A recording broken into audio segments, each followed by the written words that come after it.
வெட்டி கூட்டம் எதையாவது பேசி பிழைத்துக் கொண்டே இருப்பார். இத்தனை லட்சம் பேர் வேலை இல்லாமல் இருக்கான். நேற்று வரை மீனவன் கைது செய்யப்பட்டிருக்கான். அதை பத்தி ஒரு கருத்தாளன், ஒரு அரசியல் விமர்சகர், ஒரு ஆய்வறிஞர் எவராது பேசுவார? பேச மாட்டாப்ல, பேச மாட்டாங்க. ஆனால் சீமான் ஸ்டாலினை பார்த்து விட்டார். ஸ்டாலின் பெட்டி வாங்கி விட்டார். சீமான் ஸ்டாலின் பெட்டி வாங்கி விட்டார்.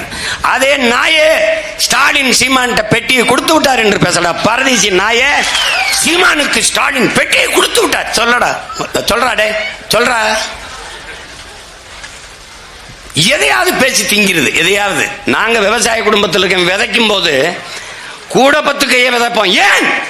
புறா, மயில், இந்த சிட்டு, இந்த மைனாலாம் பொறுக்கி திங்கிட்டு. அது மாதிரி நாங்க பேசும்போது 1 மணி நேரம் பேசும்போது 2 அப்படி சிந்தி விடுறது.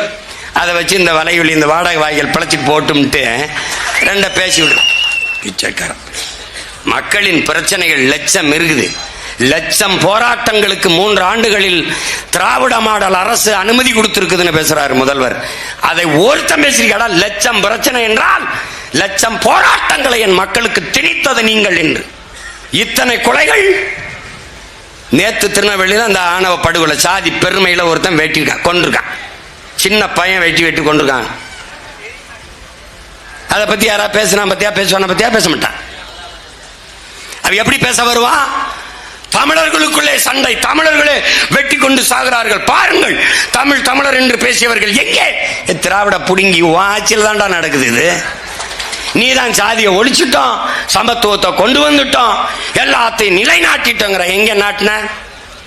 எங்க நாட்டின? காட்டும் சட்டத்தை இயற்றி சாதிய பெருமைக்கு ஆணவ திமிரிலே நீ கொலை செய்வாய். ஆனால் காட்டும் சட்டம் தண்டனை என்று வச்சுனா பயப்படுவான். எத்தனை கொலை விழுந்திருக்கு? உங்க ஆட்சியில் தானே, உங்க ஆட்சியில் தானே கொலை விழுந்தா.